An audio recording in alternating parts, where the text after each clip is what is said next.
我们来给单身的白羊看一看桃花情况啊。先来看看我们白羊最近的一个整体的个人情况啊。那么这边出现的是一个圣杯七的逆位，可能我们部分的白羊啊会觉得对你的现状有一点点失落哦。但是这种理想和现实的差距呢，其实对你会更加有好处一点。为什么这么讲呢？因为它能够让你更加切实的去看待你现在目前的一个状况。可能你对比如说你的事业和工作其实本来抱有很大的期待，原来有很好的这种理想和蓝图，但是可能在别人眼中会觉得你可能想的太过于理想化了，或者你的方案会不会有一点点不那么切实际，不好实现。大家可能不会那么直接的跟你去讲，但是当你自己遇到了一些挑战的时候呢，你慢慢的就会意识到，哦，好像我是需要更加的脚踏实地一点啊，要更加的接地气一点。包括对待感情也是，可能你原来对待你的另一半呢会有很高的要求，或者你总是会有对你或者呢你之前也是对你的各类前任都会有很大的不满哦。但是慢慢的你开始意识到，好像这个事情是没有办法像自己想的那么完美的，人总是会有一些取舍。所以呢，我觉得现在的这个状态啊，你是有慢慢的沉下心来，不再那么的焦虑和浮躁，然后也愿意更加踏实的和谦卑的去面对生命，然后去寻求进步啊。那么在1月份，我们白羊这边有没有桃花的机会呢？我们抽到的这个牌是圣杯骑士啊。那这首先很明显的是一张桃花牌，而且这个桃花呢，我觉得会让白羊觉得非常的心动和满意，甚至会有当初你这个情窦初开时的那种粉红泡泡的感觉啊。但是这张牌呢，其实也有提醒我们的白羊啊，要保持你的理性理智，你不要一时的迷恋，或者一下子被爱情冲昏了头脑啊，还是要先给一段时间接触一下，去了解一下这个人的一个实际情况，然后再慢慢的去发展。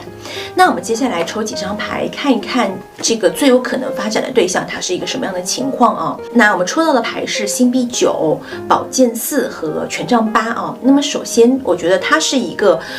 比较有两面性的人啊，内心是比较缜密的，有自己的世界，很多事情都是愿意在一个独处的情况下想清楚思绪，会有很多的这种谨慎和严密的想法哦。那更多的时候，他会宁愿一个人去钻研，可能也不太想去跟身边的人讨论或者交流，即使有一些人会愿意就是给他一些建议啊，他是比较有自我意识和自我世界的人，就是比较有主见，他也从来不会去冒冒失失的做一些事情。当他决定做一件事情的时候呢，一定是做好了万全的准备啊。感情上面也是这样子。那同时呢，权杖8在这边也会说明哦，他其实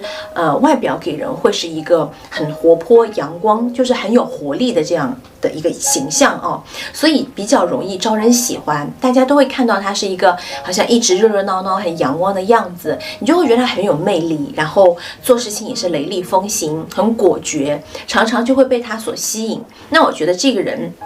他应该外表也是还蛮好看的哦，就是他也是那种有了想法就会想要去勇敢的表达，然后积极的去做哦。所以他这种比较鲜明的个性非常能够吸引到身边的朋友和异性。那这边还有一张星币9啊，一方面呢，我觉得这张牌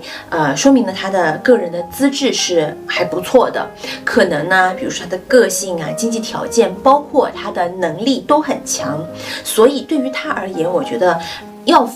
要脱单呢，其实是分分钟钟的事情，但是呢，他也不是随随便便就会脱单的，他也会比较遵从自己内心的一个想法和意愿，他是希望能够完全的掌控自己的人生，所以他不会冲动的去，比如说随便找一个人呐，或者随便去就是找一个另一半，他一定是要想清楚之后做这样一个决定，然后再去跟别人慢慢的去观察。所以我觉得白羊在跟这个人相处的时候啊，你要多留心去观察，看他到底是只是玩一玩，还是说他认真的想要跟你就是有所发展，然后确立关系，就不要两个人搞得好像目标是不一致的，对方他可能只是想要找一个人陪陪自己，逃避现在的寂寞，而你是想要跟他走到最后白头偕老，那这样子就会有一点点尴尬嘛。那我们来看一看哦，两个人的相处大概会是一个什么样的情况啊？那么首先，我们白羊这边呢出现的是一个正义牌的逆位啊。那这张牌给我的第一感觉就是我们的白羊，在这里有一点点委屈啊，受委屈。其实你在一开始是抱着很认真的这个态度去相处的，对这个人、对这个关系也是怀有了一个很大的期待。但是呢，可能跟他的相处的过程当中啊，你会发现他没有办法来满足你一开始对一段感情的要求或者期待，或者你慢慢的就会觉得自己好委屈哦，一直没有办法得到对方全部的注意力和关注，然后对方可能也没有那么尽心的来陪伴你哦，因为其实我们刚刚讲了，这个人他会有很多自己的事情要处理，他也是把自己的事情放在第一位的。那慢慢的白羊就会觉得心里很不平衡嘛，然后你越这么想，就会越生气，就会有一些冲动的表现呐，或者说一些很冒失的话，比较容易伤害到两个人之间的这个感情哦。而且我觉得你们本来两个人在一起呢，还是相处的蛮好的，可能给白羊这么一弄啊，就容易争吵或者冷战。我们来看一下对方这边啊，他这边出现的是一个逆位的星币侍从啊。那么这张牌啊，我觉得首先说明对方他一开始可能并没有那么认真的想要去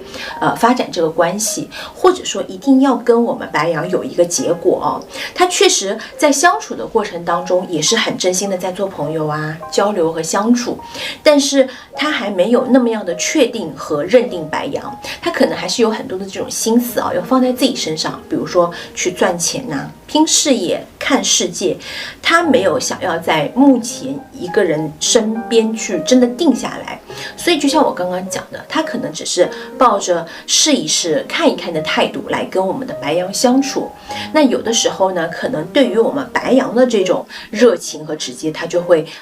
略微的有点刻意的回避啊，这也是造成我们白羊这边不开心、出现这个正义逆位的原因啊。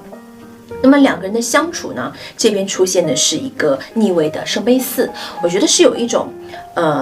落花有意，流水无情的感觉哦，可能更多的主动是来自于我们白羊这边，但是可能主动着就觉得好像，对方好像也有点无所谓，有点冷漠啊。那白羊也会觉得我何必这个样子呢？就是何必要一直委屈自己、糟蹋自己呢？所以慢慢的，白羊可能也会不再愿意去主动的付出了。那两个人就会渐渐的不尴不尬的保持着联系，但是这个关系呢，又好像推动不了，没有办法再继续深入，两个人之间就是一直像隔着一堵墙一样，没有办法去了解到对方的真心和真实的想法，也会让人觉得好像真的蛮沮丧、蛮可惜的。而且我觉得就是对方啊，他可能还是比较希望能够再多看一看其他的机会，或者多跟其他的一些异性朋友先交往看看，而是相处看看，还不想马上就是吊死在一棵树上。那么短期的结果，我们这边出现的是一张就是太阳牌啊。那么这张牌啊，我觉得未来我们白羊是能够放开那些期待，能够随着自己的心去跟对方相处的话，你反而会觉得更加的自在和轻松。那如果你跟对方就是如果抱有了很大的期待，很想要跟他一直在一起，甚至可能对未来都设想的很全面的话，然后如果对方不理你啊，你就会觉得患得患失，然后又开始觉得不开心。那我觉得其实这样的关系也不能维持得太久啊。希望你能够放松下来，就是如果你想要跟他相处的话你就直接告诉他。如果呢你觉得无所谓或者你也不想老是这样缠着他，就过好自己的生活，对方这个时候反而会觉得就是你好像是一个有自己生活、有自己态度和主见的人，他才会慢慢的被你所吸引，然后向你靠近那两个人就可能从一开始可能真的比较单纯的一个动机去发展关系，然后去相处，然后慢慢的真实的去面对彼此，更加的去坦诚相待就是张弛有度嘛。而且我觉得不管怎么样，对方对于我们的这个白羊来讲都会是一个助力，他可能即使最后没有办法跟你发展成一个情侣关系可能也会在这个事业或者生活上面给你一些帮助和支持。所以说我觉得这波不亏